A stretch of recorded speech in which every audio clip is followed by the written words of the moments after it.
everyone, welcome back to my channel. Carol here at Oak House Journals, and I just thought I'd show you how I'm getting on with the embroidered envelope. One or two people have been in touch to ask if it's finished yet, or how I'm getting on. So it's not finished. I had a lovely day yesterday doing some stitching on it, and I'll finish it off today, but no, it's not finished quite yet. So I just thought I'd just very quickly show you what I've done.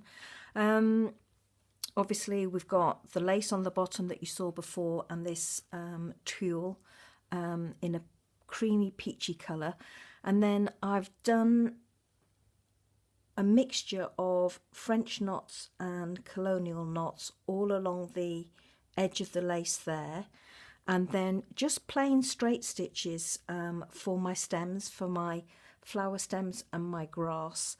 And as you can see, I've started putting in some flower heads up the top here. Now I wanted to pick up the lovely red colour of the stamp, so that's why I've gone for the red. And oh, okay, I'll flip it over and show you the back. I'm no expert at this, I just do what I do, so if you are a proper embroiderer, please shut your eyes for a minute, because that's what it looks like on the back. I'm no neat freak, and I know that I will be covering this up. If you remember, I said to you that I was backing this envelope because it dates back to 1956, which funnily enough is the date that I was born, or the year that I was born rather. And a lovely lady contacted me. I'm so sorry, I can't remember your name, but you also said that it was your birthday year, so hi. So this envelope was very, very fragile, and I am so glad that I did back it, because even with the backing, it's a little bit of a challenge making sure that you don't skewer it too much, and without the backing it would have fallen apart literally.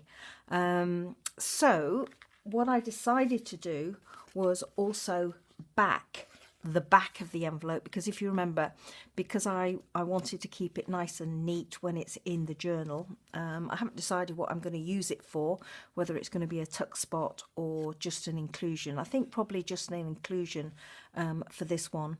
So I wanted the back to be neat, so I've actually backed I took off the back of the envelope and I've actually backed it, and as you can see, I've not chopped it. This is just some of my own tea stained paper or tea dyed paper, and I've just backed it with that, so it's nicely nicely glued on, nice and flat and dry. And I will stitch these two together in due course, but I'm going to do that on the sewing machine, so that if I want to use it as a pocket, I can do, but as I say, I probably won't. I'll probably just use it as an inclusion and clip it into my journal. But I will be covering this because I won't want that showing, regardless of if the back is on it or not. So that's as far as I've got. In terms of the colours or the threads that I've used, I've got a load of embroidery threads. These are all DMC threads. In this drawer here, this is an old canteen of cutlery that I reupholstered, took out the sections for the cutlery and reupholstered it, and I did that, oh my god, when I was in my 20s. So now that you know that I was born in 1956, you know how old I am, and you know how old this little drawer is. And I hate to say it, but I have I have 3 of these drawers and a top layer in the canteen of cutlery, and then I have more embroidery threads. I used to do a lot of embroidery and cross stitch back in the day before I got into art journaling and mixed media work and making cards as you do. So this is an ideal opportunity for me to start using them up. And actually, I have to say, I love machine stitching on paper and cardstock, but and embroidery. It's just so relaxing, or slow stitching as it's currently called. So I'm using a mixture of, I'm using all DMC threads because that's just what I have. And I'm using a mixture of colours because they give a little bit more depth to a project when you're sewing. So I'm using these three colours as my grass and my stems and for my French knots. And I'm using this red. As I said, I wanted to pick up the red of the stamp. And what I've also decided to do is keep it fairly simple in terms of the colours. So I'm thinking about using these other colours. Now I won't use both of these. They're like a rich gold autumnal colour, especially this one. Not much difference in the shades, but enough. So I'm not sure if I will use both of those. I might do, depending on how I feel. And then the jury is out on whether I use these two at all. I might just put a hint of the white just to see if I can get the colours to pop a bit, because as everybody knows, if you put a bit of black or a bit of white in amongst things, it just makes everything pop. This one I think is perhaps too creamy. It does blend nicely with the envelope, but I think it will be a bit lost when I marry it up with these colours. I don't know. I don't really make a decision. I kind of lift out and then have a play and see where it takes me, really. That's why I find it a little bit difficult to do tutorials at all, because I just kind of, things evolve as I go. The other envelope I haven't even made a start on, other than to back it. This one I've backed with plain tea stained paper, and I'll embroider through that. As you saw before, I put on this sari silk, some vintage sari silk that I had, just to see if I could do something slightly different on this one. Now obviously there's no stamp on this one, so the world's my oyster. So these are the threads that I had left out last time when I was doing my scrappy scraps, or clusters as people call them, and I was embroidering on those. So I kind of thought I might use those colours, although when I put them next door to the colour of the envelope, because it is a true vintage envelope, it looks a little bit shabby, so I might need to have more of a pop of colour on this envelope as well. Again, the jury's out and I'll decide when I actually get going with it, but it'll be interesting to see how stitching over the top of this works. So do you know, I get excited about doing anything like this. As I'm talking to you, I'm thinking, oh, I wonder how that will look, and can't wait to try that. I'm a lost cause, really I am. And this is the back of the envelope, and again you can see I've just put some more tea stain paper on the back. There's this smudge on the back, so I don't know what I will do with that. Maybe I'll add some lace on the back and embroider both sides. I don't know yet. This is, as you can see, where the envelope was torn open. And I might just straighten that up. I don't know.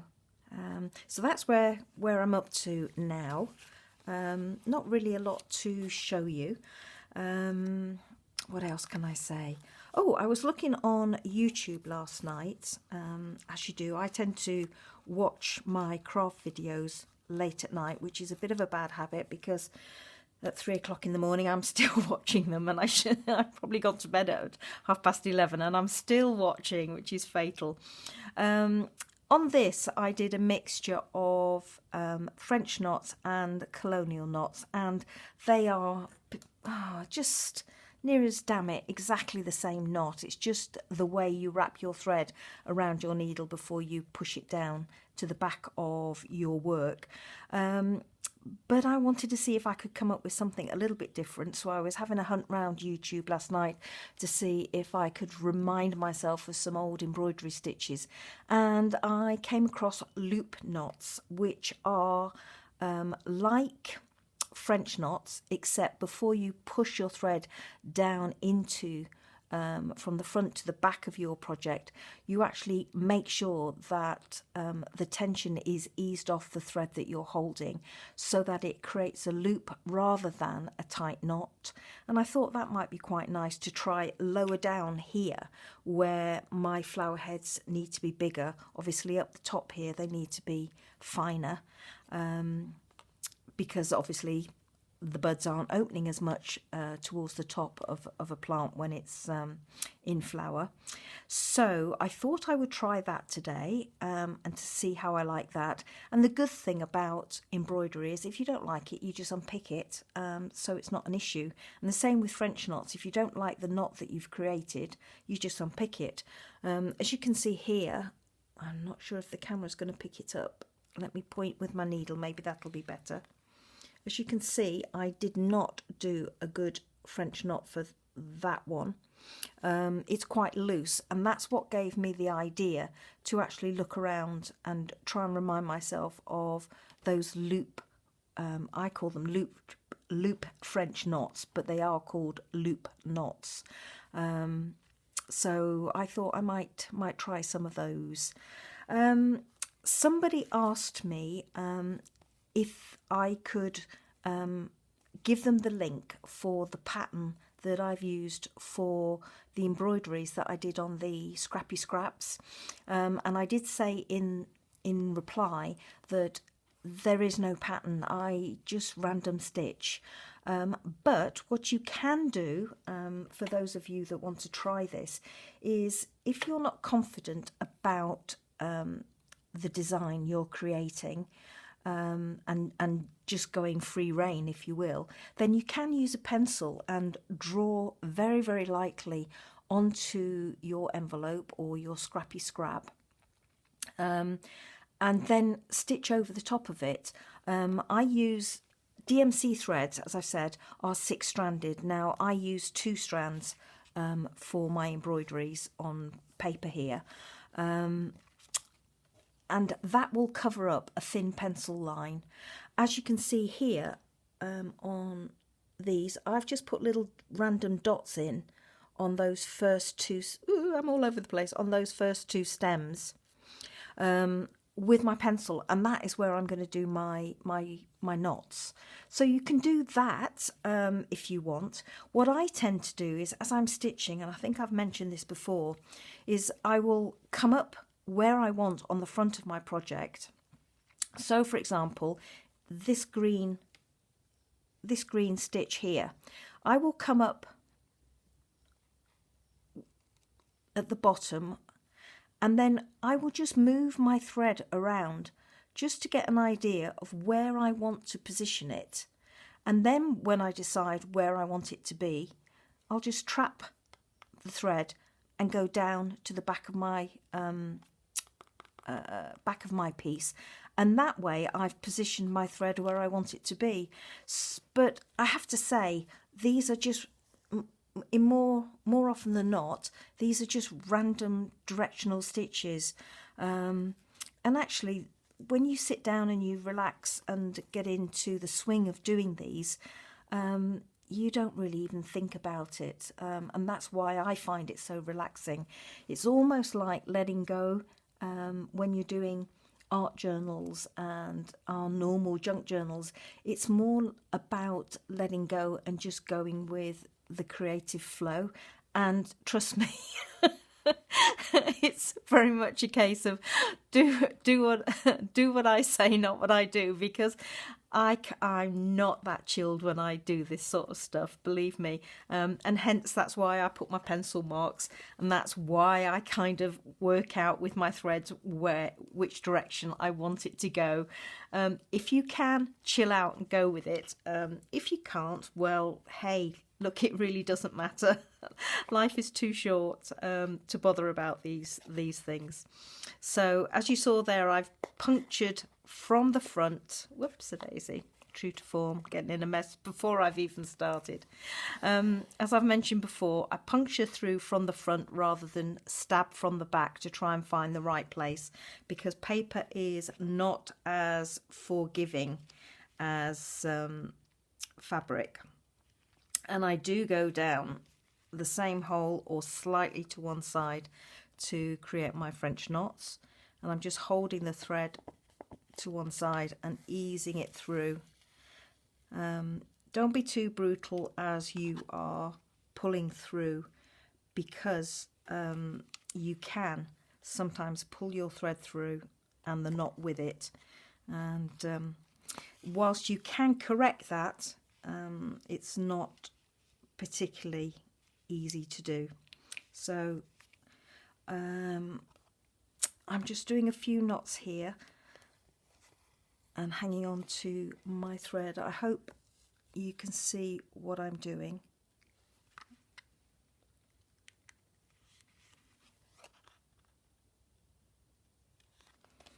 And sorry that I've gone silent, or I will go silent because I'm concentrating as I go.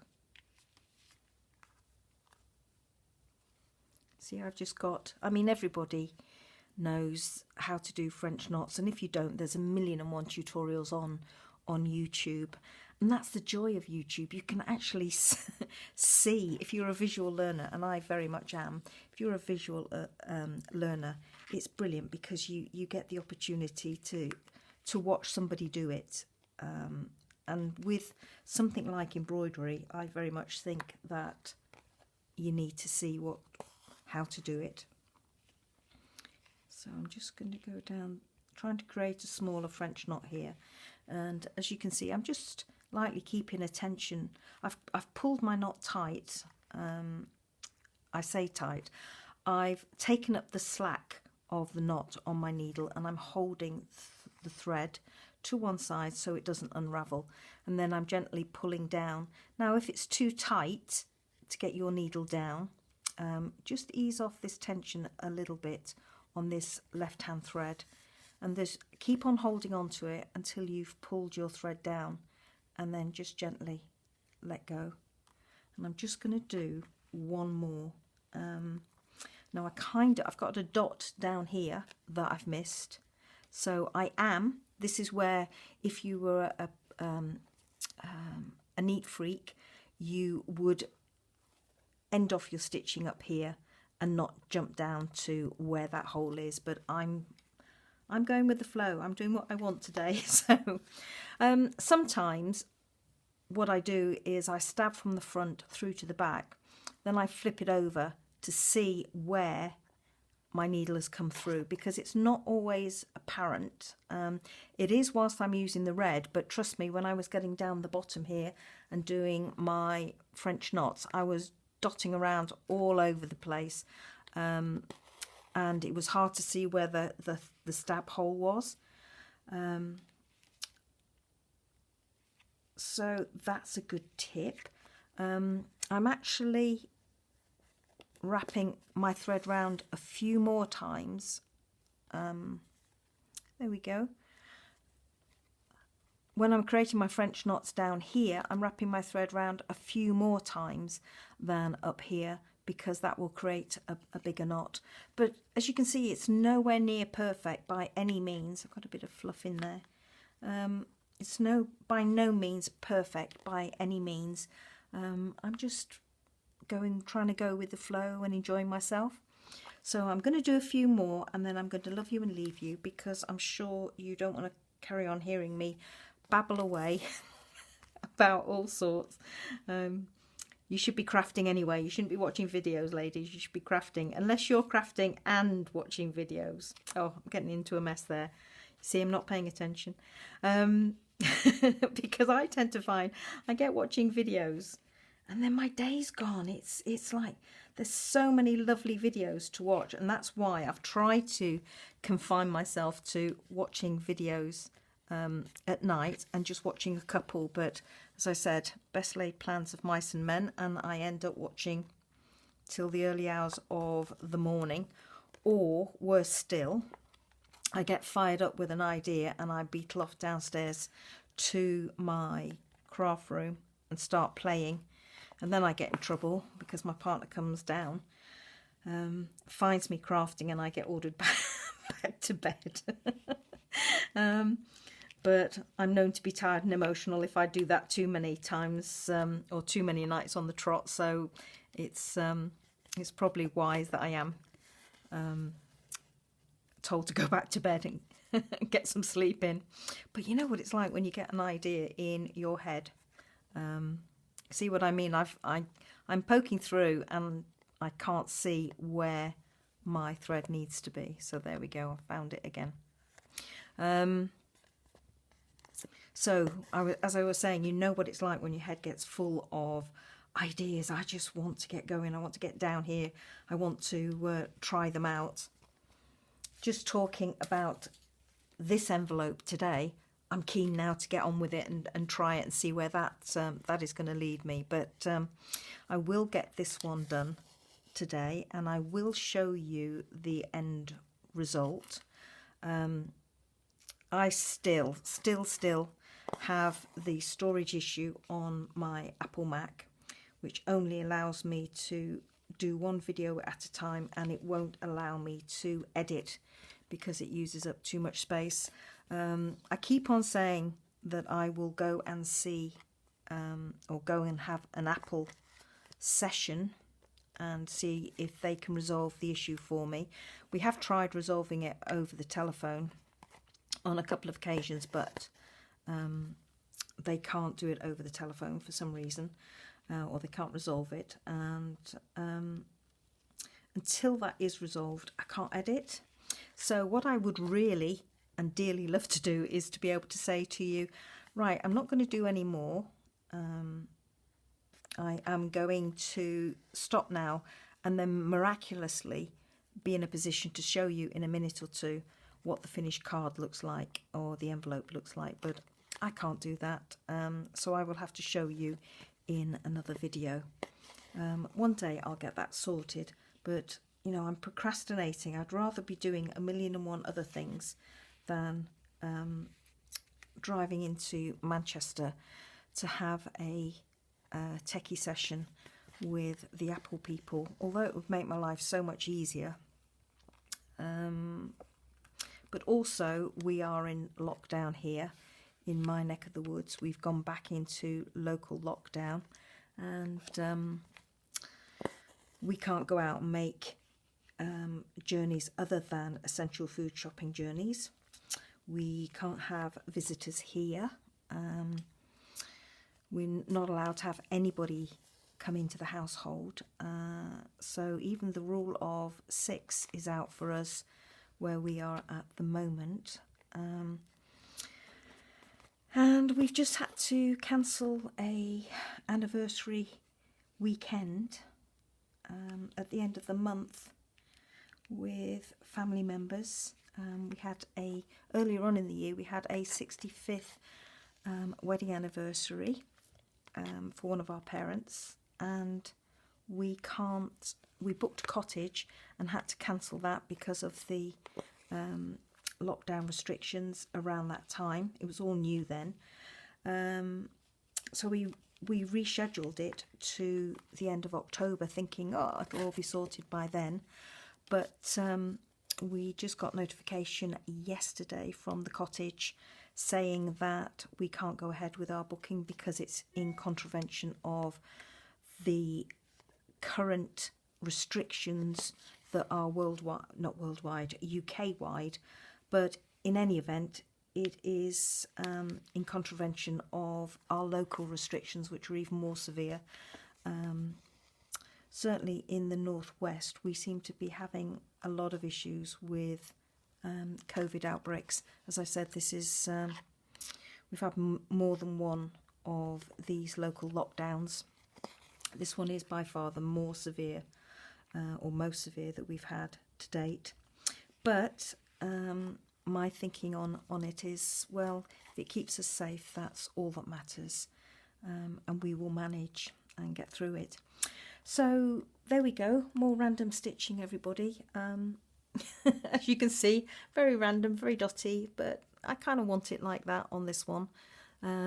So thank you so much for watching. I am going to head off now because you really don't want to hear me babble on all day long.